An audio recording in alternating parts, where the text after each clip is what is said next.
Perkataan revolusi membawa makna penggulingan kuasa ke atas pengaruh atasan dan percubaan masyarakat untuk membangunkan sebuah negara baru dan masyarakat yang lebih baik.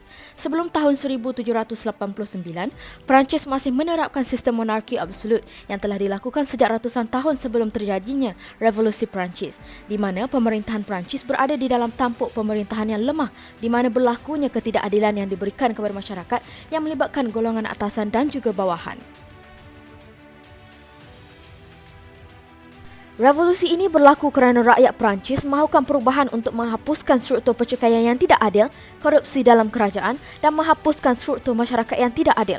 Revolusi ini menjadikan pemerintahan baru di mana wakil dalam pemerintahan tersebut telah diundi melalui pilihan raya. Keadaan ini telah mengubah kerajaan ini menjadi sebuah kerajaan yang mempunyai perwakilan yang dipilih. Ini adalah prinsip demokrasi yang menggantikan pemerintahan secara zalim dan tidak adil daripada pemerintahan yang berturun-menurun daripada raja ke anak-anak tanpa mengira hak rakyat untuk memilih.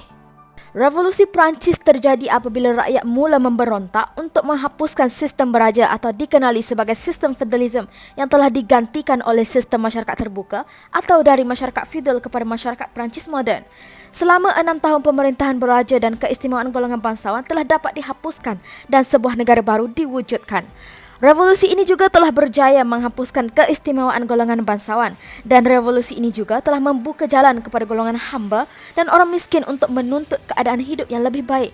Sebaliknya, bagi golongan raja, keluarganya dan pengikutnya, ia merupakan masa depan mereka yang akan musnah.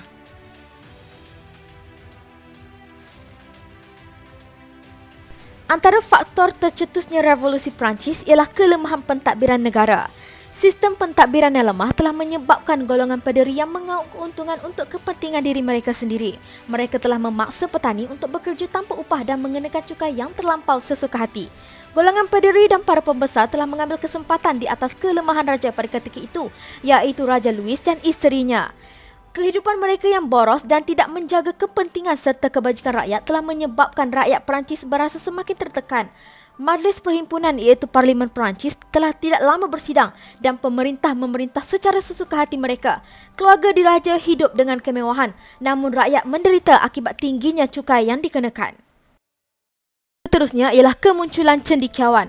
Kurang kesedaran oleh rakyat tentang hak mereka sebagai rakyat dan pengaruh agama yang melarang mereka daripada ingkar kepada pemerintah telah menyebabkan mereka menerima apa sahaja arahan daripada pemerintah. Faktor intelektual juga dikenali sebagai zaman pencerahan. Di era ini banyak idea-idea tentang kebebasan, liberalism, teori-teori sosial mula muncul. Oleh itu, dengan kemunculan cendekiawan pada ketika itu telah membuka mata rakyat jelata dan memberi kesedaran bahawa semua manusia adalah sama. Akhir sekali ialah struktur sosial yang tidak adil. Keadaan struktur sosial semasa Revolusi Perancis terdiri daripada 3 susun lapis dan mereka ini dikenali sebagai estate. Bangsawan dan pendeta mempunyai banyak keistimewaan, contohnya mereka mengawal kebanyakan tanah dan dikecualikan daripada membayar cukai. Golongan gereja yang terdiri daripada biskop dan paderi, mereka ini dikenali sebagai estate pertama. Estate kedua pula terdiri daripada 400,000 orang. Kejayaan raja-raja Eropah adalah hasil mereka berjaya menundukkan pesaingnya. Mereka berjaya mengalahkan wilayah-wilayah yang kecil Eropah berasal daripada pecahan beberapa buah negara kecil. Kemenangan itu telah menjadikan ketua puak itu sebagai raja. Estate pertama dan kedua mendapat banyak keistimewaan dan mereka juga mempunyai banyak tanah, dikecualikan daripada membayar cukai. Mereka juga mengutip cukai dan sewa daripada petani-petani miskin yang tinggal di atas tanah mereka. Manakala estate ketiga pula melibatkan semua rakyat Perancis yang tergolong daripada orang biasa. Orang biasa ini terdiri daripada petani yang miskin hingga saudagar antarabangsa. Estate ketiga pula dikehendaki untuk membayar cukai yang tinggi dan pelbagai jenis cukai dikenakan. Cukai kepada raja, gereja, tuan tanah serta cukai yang tidak dikenakan secara langsung. Mereka juga tidak mempunyai hak politik seperti mengundi dan mereka juga tidak mempunyai tanah dan terpaksa bekerja untuk tuan tanah.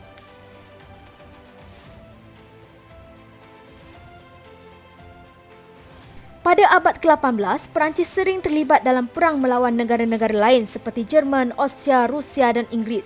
Semua itu memerlukan peruntukan. Akibatnya, Perancis kekurangan wang mengakibatkan sebahagian daerah jajahannya sudah dikuasai oleh Inggeris. Walau bagaimanapun, golongan istana tetap hidup mewah. Dalam situasi kewangan yang semakin parah, Louis memanggil Dewan Perwakilan untuk bersidang pada 5 Mei 1789. Anggota Dewan itu terdiri daripada 3 golongan iaitu bangsawan, biarawan dan rakyat biasa. Antara ketiga golongan itu tidak terdapat kesepakatan tentang cara pemungutan suara kerana golongan bangsawan berjumlah 300 orang, golongan biarawan 300 orang dan golongan rakyat biasa 600 orang. Pada bulan Jun 1789, golongan rakyat biasa berjaya membentuk Dewan Konstitusi Nasional yang dipimpin oleh Mirabeau yang merupakan seorang bangsawan yang memihak kepada golongan rakyat biasa. Kemudian, Dewan tersebut membentuk undang-undang yang berisi di antaranya golongan bangsawan dan biarawan juga harus membayar cukai.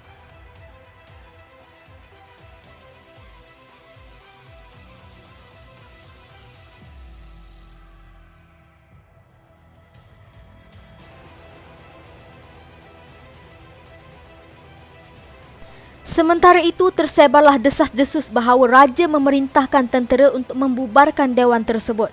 Akibatnya, pada tanggal 14 Julai 1789, penduduk Paris menyerbu penjara Bastille.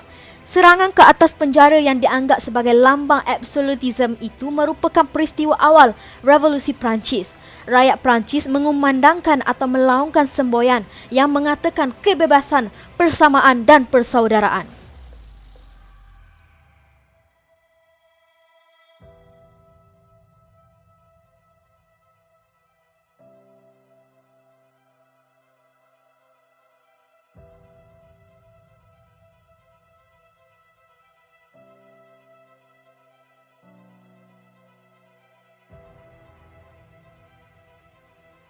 Kesimpulannya, Revolusi Perancis telah meninggalkan satu kesan yang amat berharga, bukan sahaja untuk penduduk Perancis khususnya dan amnya untuk seluruh dunia barat. Gerakan penyerahan itu telah berjaya mengesahkan bahawa manusia melalui kuasa akal dan tindakan boleh menemui jalan untuk masyarakat yang lebih baik. Revolusi Perancis yang berani menuntut hak bagi menggulingkan kerajaan yang tidak adil.